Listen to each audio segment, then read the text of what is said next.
Aging is a journey filled with wisdom, cherished memories, and life lessons, but let's be honest. It also brings along a few habits that sneak in over time, ones we don't always notice, but that can slowly change the way we connect with the world. No one talks about them, and often, we don't even realize we're doing them. But these little things can push people away, make life feel smaller, and quietly steal the joy from our golden years. Have you ever felt like visits from family are becoming less frequent, conversations feel rushed, or that life just doesn't feel as connected as it once did? It's easy to blame it on just getting older, but sometimes it's these unnoticed habits that slowly build up, creating distance without us even realizing it. The good news? Once you recognize them, you can change them. Today we're diving into 9 surprisingly common habits that can make aging harder than it has to be. And more importantly, how to break free from them. Because growing older should mean growing wiser, not growing lonely. Stay with me until the end, and if any of these resonate with you, comment 1 below to let me know which one stood out the most. And if you find this helpful, don't forget to like and subscribe.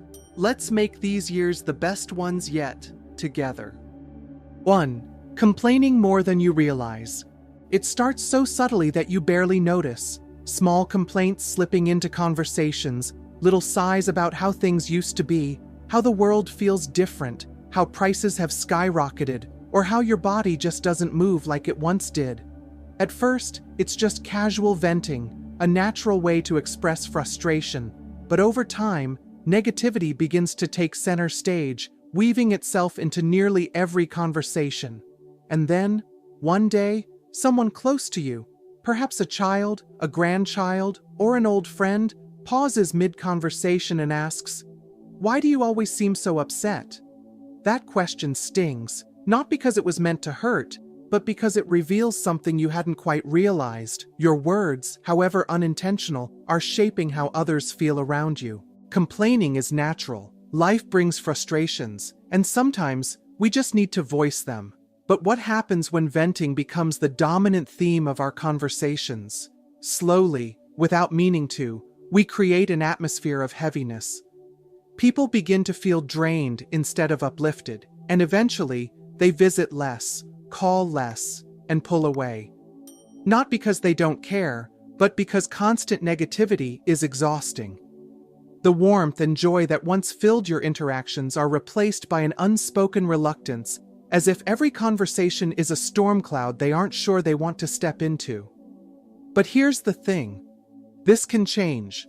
You don't have to pretend life is perfect or ignore your struggles, but balancing frustrations with gratitude can completely transform how you connect with others. A simple shift in words can lighten the mood without dismissing reality. Instead of saying, "Everything is getting so expensive," try, "Everything is getting so expensive, but I'm grateful I can still enjoy good meals with my family." Instead of, "No one visits anymore," try, "I miss seeing everyone, but I cherish the time we do have together." These small adjustments don't erase hardships, but they remind you, and the people around you, that there is still joy to be found. When you start focusing on what's good, conversations become warmer, people linger a little longer, and without even realizing it, you'll feel a little lighter too. 2. Losing interest in your appearance. It will happen gradually, and you'll barely notice. One day, you're taking the time to put yourself together, choosing an outfit that makes you feel good, maybe even spritzing on a little cologne or brushing your hair just right. Then, over time, something shifts. The effort feels unnecessary, maybe even exhausting. The same worn-out sweater gets thrown on day after day because it's comfortable and easy. A skipped shave turns into a week, and haircuts become an afterthought rather than a routine. At first, it doesn't seem like a big deal. After all, who do you have to impress? But then, one day, someone close to you hesitates before saying, "You used to take such pride in how you looked. What changed?" That question can hit hard, not because appearance is everything, but because it reflects something deeper. Losing interest in personal grooming isn't just about how others perceive you. It's about how you see yourself. When we stop caring about our appearance, we subtly tell ourselves that it doesn't matter anymore, that we don't matter as much as we once did. And that mindset, it creeps into other areas of life. How we carry ourselves, how we interact with others, how confident we feel walking out the door. But here's the truth. Taking care of yourself isn't about vanity. It's about maintaining dignity, self-respect, and energy. A fresh haircut, a crisp shirt, or even just a daily routine of washing your face and brushing your hair can make a world of difference in how you feel. You don't have to dress up for anyone else, but you deserve to feel good when you look in the mirror. The simple act of putting in a little effort can reignite confidence, lift your mood, and even change how people respond to you. So if you've fallen into the habit of letting things go, start small. Put on something that makes you feel good. Take that extra 5 minutes to freshen up, not because you have to, but because you're worth it. And when you carry yourself with care, the world will take notice, but more importantly, you will too. 3. Talking about health problems too much. You might not even realize it. A small comment here, a mention there. How your knee has been acting up again, how the doctor adjusted your medication, how the new aches seem to appear out of nowhere. At first, it's just part of normal conversation, an update on life. But over time, without meaning to, these updates start to take over. One day, you notice that calls from family feel shorter, visits less frequent, and when you do talk, there's a sense of restlessness, like they're eager to change the subject. You might think they're just busy, but then in an unguarded moment, someone finally admits, "Mom, we love you, but every time we talk, it's about your health." That realization can be hard to hear. Of course, your health matters, and of course your loved ones care. But when every conversation revolves around symptoms, tests, and treatments, it can feel heavy for those listening. It's not that they don't want to support you, it's that they also want to connect with you beyond your health. They want to hear your thoughts, your laughter, your stories. They want to talk to the person they've always loved, not just a list of medical concerns. The good news? You don't have to stop talking about your health. You just have to balance it. Before you bring up a doctor's appointment or a new ache, start with something else. Share a memory, ask about their day, mention a book you're reading or a funny thing you saw. Let health be a part of the conversation, not the whole conversation. This small shift makes a huge difference. It brings back warmth, lightness, and genuine connection. The people in your life love you for who you are, not just what you're going through. Give them the chance to see that. Let your conversations reflect all the parts of you, your wisdom, your humor, your curiosity. When you do, you'll notice something. The calls last longer, the visits feel warmer, and those around you will want to stay, not just out of duty, but out of joy. 4. Becoming too blunt or critical. At first, it's just a passing comment about aching joints, a mention of your upcoming doctor's appointment, or a quick remark about how your energy isn't what it used to be. But over time, without meaning to, these updates start to take over every conversation. You notice your children calling less often, visits feeling shorter, and friends seeming distracted. At first, you assume they're just busy, until one day, someone close to you says, "Mom, I love you, but every time we talk, it's about your health." That moment stings, not because they don't care, but because you suddenly realize your health has become your identity in their eyes. It's understandable. When something affects you daily, it's natural to talk about it. But when every conversation revolves around aches, medications, and doctor visits, interactions can start to feel heavy, repetitive, and emotionally exhausting for the people around you. Not because they don't love you, but because they miss you, the person beyond the medical reports. They want to hear your thoughts, your humor, your stories, not just the latest update on your symptoms. This doesn't mean you should stop sharing what you're going through. Your health matters, and the people who love you want to support you. But balance is key. Instead of leading every conversation with a complaint, start with something that brings lightness, a funny memory, a book you've been reading, a question about their life, or even just an observation about the day. If health naturally comes up, that's okay. but don't let it be the only thing you bring to the table. You might be surprised at how much this small shift changes your interactions. When conversations become more well-rounded, visits feel warmer, phone calls last longer, and the people you love will want to stay, not out of obligation, but because they enjoy your company. You are not just your aches and pains. You are your wisdom, your stories, your laughter. Let those parts of you shine. When you do, you'll find that your relationships grow stronger. Not because your health struggles disappear, but because they no longer define you. 5. Letting clutter take over. A small stack of newspapers, a drawer filled with old receipts, or a closet packed with clothes that haven't been worn in years. Over time, those small collections grow into something bigger. Boxes of trinkets, unused furniture, and piles of things once considered useful but long forgotten. At first it feels comforting, a way to hold on to memories and preserve pieces of the past. But before you realize it, the space that once felt like home begins to feel crowded, overwhelming, and difficult to manage. For one man, this realization didn't come until he noticed his grandkids visiting less often. They used to love coming over, running through the house and playing in every corner, but now, the once open spaces were filled with stacks of books, unused chairs, and old keepsakes. One day, his daughter finally said, "Dad, we love you, but your house feels too crowded." He looked around and, for the first time, saw what they saw. Not a cozy collection of meaningful things, but a home that had slowly become cluttered and uninviting. Decluttering doesn't mean throwing away everything you love. It means making space for the present while honoring the past. It means creating a home that feels warm, open, and easy to navigate, a space where memories can still be cherished but don't get buried under piles of someday items. The best way to start is small. One drawer, one shelf, one box at a time. Let go of things that no longer serve you, things that take up space but not meaning.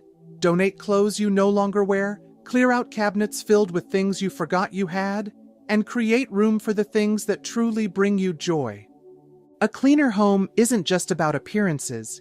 It's about peace of mind, safety, and making life easier. It's about ensuring that the people you love feel comfortable visiting, that you feel at ease in your own space, and that each corner of your home holds things that genuinely matter. And most importantly, it's about making room for new moments, new experiences, and a future that isn't weighed down by the past. When you clear space in your home, you clear space in your life, and that is a gift worth giving yourself. 6. Rejecting new things too quickly. At first it seems harmless, a simple refusal to try something new. A suggestion to use a smartphone is met with, "I don't need that." An invitation to taste a new dish brings a wave of the hand and a firm, "I'll stick with what I know." A family member encourages a new hobby, but the answer is always the same, "That's not for me." Without realizing it, these small refusals begin to shape your world, making it smaller, more predictable, and, over time, more isolating. One woman's granddaughter adored her and wanted to stay connected, so she offered to teach her how to text. It was something simple, something that would allow them to share little moments throughout the day, photos, quick hellos, funny messages. But every time she tried, her grandmother dismissed it, saying, "I don't need that nonsense." Eventually, the granddaughter stopped asking. The calls became less frequent, and though the love never faded, the connection did. Not because they didn't care for each other, but because there was now a gap between their worlds that didn't need to be there. Rejecting new things too quickly may seem like a way to keep life comfortable, but in reality, it shrinks the world around you. It closes doors to new experiences, deeper connections, and moments of joy you never expected. Saying yes doesn't mean you have to love everything new. You don't have to become a tech expert, a gourmet chef, or an artist overnight. But trying keeps your mind young and your world open. It reminds the people around you that you're still engaged, still curious, still part of the changing world. Next time someone introduces something unfamiliar, pause before dismissing it. Give it a chance. Try the new food, send a short text, learn one small feature on that new device. It's not about the thing itself. It's about the message it sends. I'm still here, I'm still growing, and I still want to be part of the world around me. Because when you say yes to something new, you're not just opening a door, you're keeping life exciting, vibrant, and full of possibility. 7. Expecting others to always reach out first. He sat by the phone, staring at it, waiting for it to ring. Days turned into weeks, and the silence felt heavier each time. Why don't they call? He wondered. His children used to check in regularly, and now it seemed like they had moved on with their busy lives. Frustration turned into sadness, and soon he began to believe that he had been forgotten. But one afternoon, a friend asked him a simple question that caught him off guard. "When's the last time you called them?" That moment was a realization. He had spent so much time waiting, feeling unnoticed, that he hadn't considered he could be the one to reach out. It's easy to assume that if someone hasn't called, it must mean they don't care.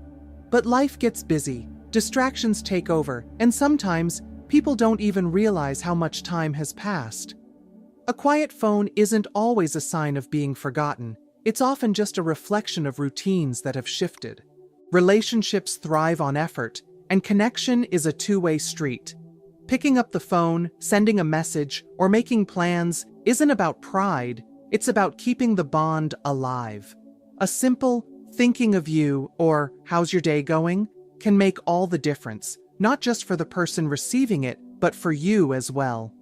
Taking the initiative to reach out doesn't mean you are chasing after attention. It means you value the people in your life enough to show them you care.